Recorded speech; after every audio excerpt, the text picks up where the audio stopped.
Di ko alam kung may nasabi ba ako.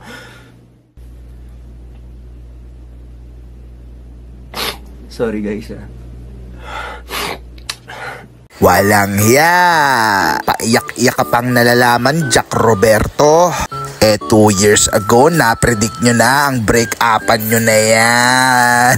Isang magandang balita para sa mga chismosa at chismoso dyan. Oo, dahil break na ang Jack B.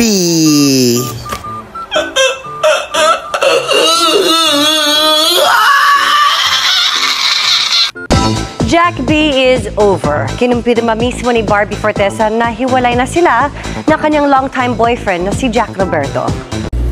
Hello guys. Sa mga nagtatanong ho ng update sa amin ni Barbie, siguro napapansin nyo, hindi kami masyadong nagpo-post sa Instagram, sa social media, tungkol sa amin dalawa. Kupal na kengkoy, ibinilin ko na nga sa'yo si Barbie eh. Naggagaganyan ka ba?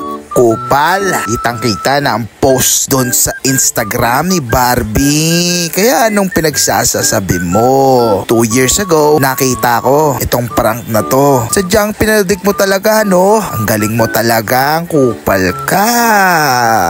Wawa naman.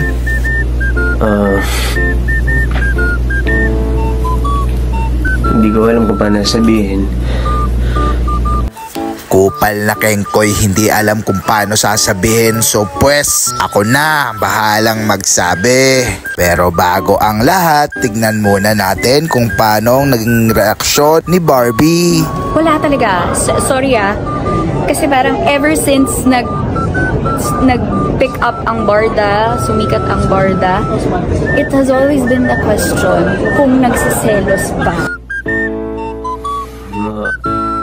Halika at ating tukuyin kung ano ba't pulot dulo nito.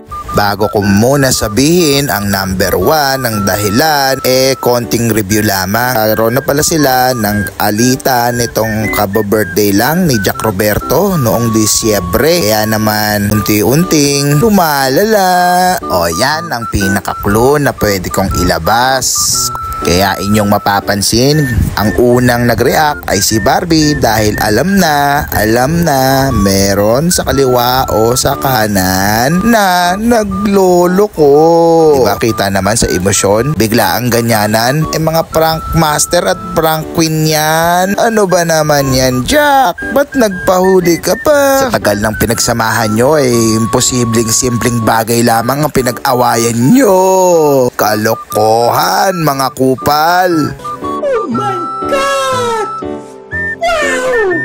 Sige, pwede naman nating ilihis kung bakit kayo nagkahiwalay.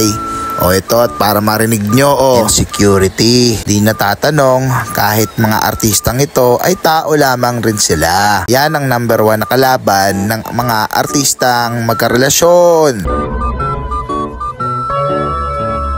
Oras.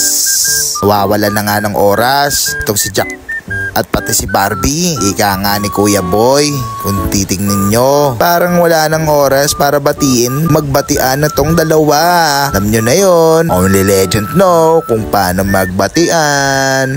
Bagamat sa nangyaring ito'y maraming tao ang nalungkot dahil sa fans ng mga ito. Ilabay ako'y nalungkot din at si Jack ay umiiyak. Kaya kayo mga ka-deadma, ano sa tingin nyo ang tunay na nangyari? O siya, kayo nang magpasya dahil nasusuka na ako sa mga nangyayaring ito. Parang ayoko nang makitang umiiyak si Jack at si Barbie dahil isa rin naman ako sa sumabaybay ng mga kalokohan na prank nila.